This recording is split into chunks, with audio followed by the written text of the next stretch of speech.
of the image. Then an object is placed at distance of 20 centimeter from concave mirror of equator.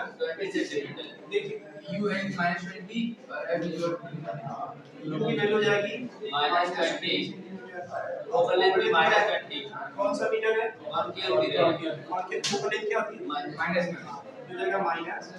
अच्छा चलिए focal length है इसका मतलब f हो गया। कोई कॉनकेव मिरर देख लीजिए आप बना दे ठीक है b चाहिए इसका एक फोकस है ठीक है और इसकी फोकल लेंथ कितनी है 20 सेंटीमीटर और ऑब्जेक्ट कितना दूर रखा गया है 20 सेंटीमीटर मतलब इसी कहां फोकस कहां मतलब फाइनाइट इनफाइनाइट आंसर होना चाहिए। कैसे बनाएंगे इनफाइनाइट देखिएगा थोड़ा सा फार्मूला हमारा 1 n = 1 v q 1 - 20 = 1/v -20 -1/20 -1/30 cancel 0 v so now one इधर आएगा तो 1 रिवर्स करेंगे ना तो 0 का रेसिप्रोकल इंफिनिटी होता है इसलिए इंफिनिटी हो जाएगा। चलो बनाओ जल्दी बनाओ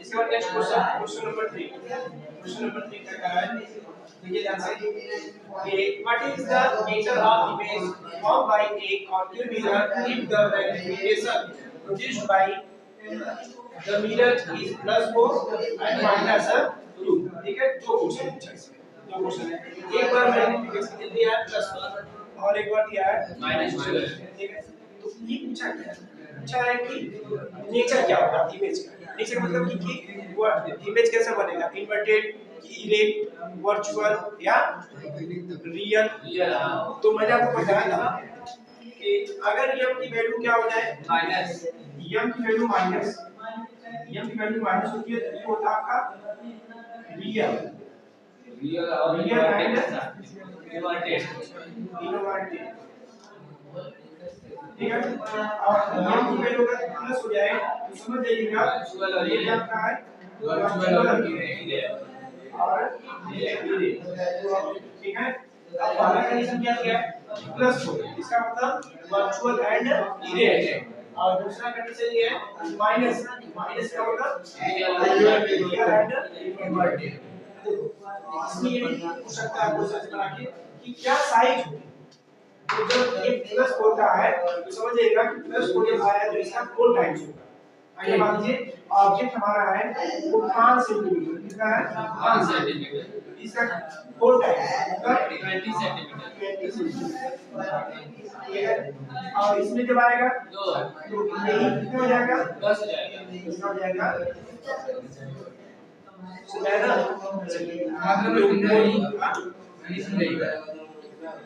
ये पूछा था कि अगर कोई कॉन्केव मिरर है पूछा है कि अगर मैग्निफिकेशन +4 है और -2 पूछा है कि क्या नेचर होगा तो मैंने बताया था अगर मैग्निफिकेशन प्लस क्या होता है वर्चुअल और इरेक्ट होता है और सेकंड अगर माइनस क्या होता है रियल इन्वर्टेड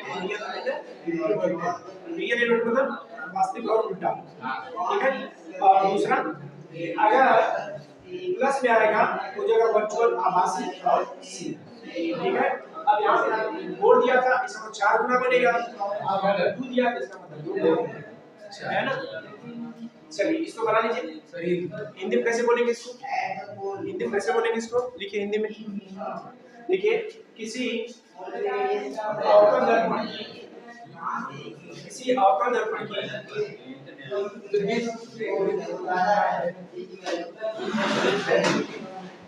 आवर्धन क्षमता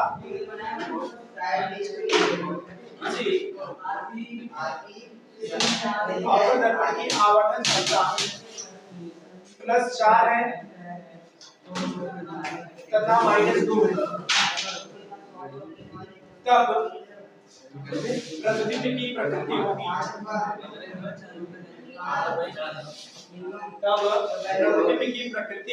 होगी क्वेश्चन नंबर 4 देखिए।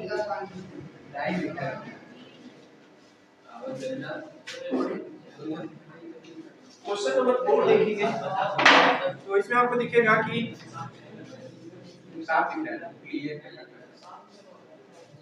state the relation between object distance, image distance and focal length of a spherical।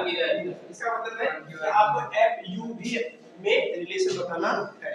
तो FUV में रिलेशन क्या आया था आपने देखा 1/f=1/v+1/u। ये पढ़े थे ना। U क्या था? U को क्या बोलते हैं पता है? U is the object distance। ठीक है, इसको क्या बोलेंगे? U।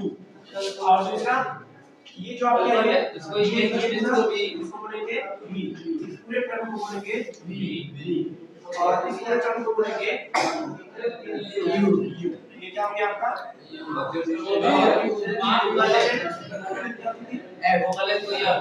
u भी आपका वहां पे भी कंप्लीट करिए। अच्छा क्या हो ठीक है, ये हो गया। ठीक, आपका मिरर हो चाहे कॉन्वेक्स चाहे कॉन्केव या कॉन्केव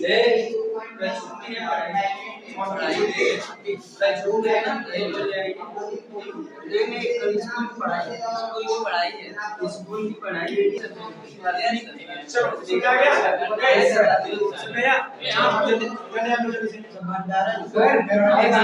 और इसका डिफिनेशन लिखेंगे लोग का अगर ये लोग डिफिनेशन अगर भाई जैसे सपा डिफिनेशन भी सभी से होगा ना रिलेशन बताना है। डिफिनेशन लिखने के जाएगा तो आपको यही टर्म्स लिखने पड़ेंगे। ठीक है, क्वेश्चन नंबर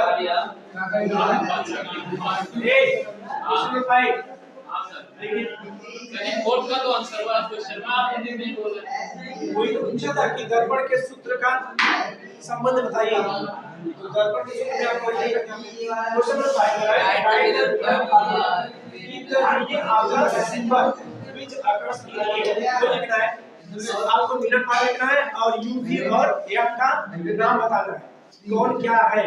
ठीक है, आगे मैंने बताया यू क्या था ऑब्जेक्ट डिस्टेंस, वी क्या था वी से इमेज डिस्टेंस और एफ प्रतिबिंब दूरी ना क्वेश्चन नंबर 6 इसका मतलब क्या है what is the ratio of the height of and base to the height of a object.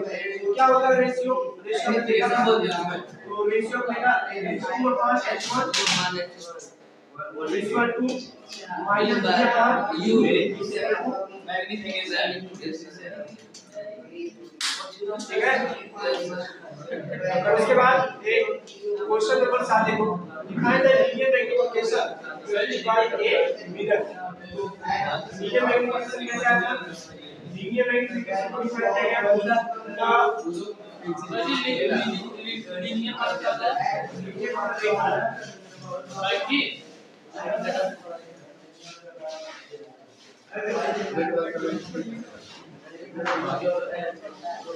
इसको क्या है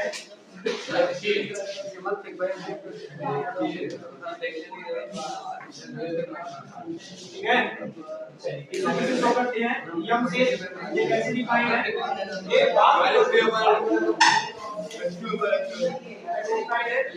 टू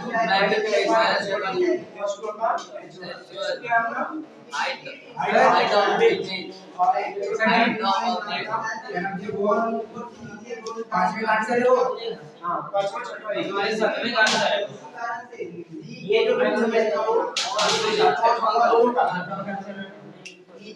दोनों का है नहीं तो पूछा define in the magnification produce by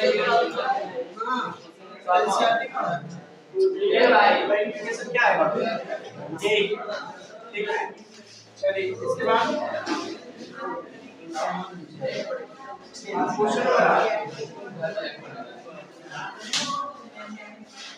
अब ध्यान सुनिएगा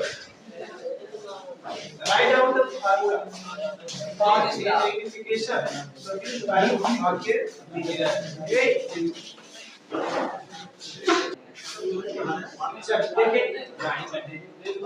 आपको लिखना है आप दिखा के भैया है भैया भैया है अब क्या होगा कि आपको फॉर्मूला लिखना है कितना मैग्नीफिकेशन का, ठीक है, continuity in term of height of object and height of image, ठीक है।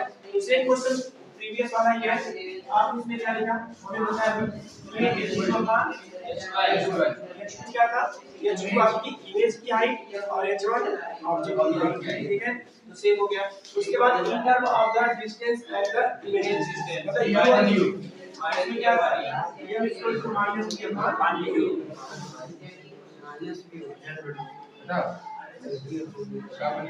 ठीक है, है ना।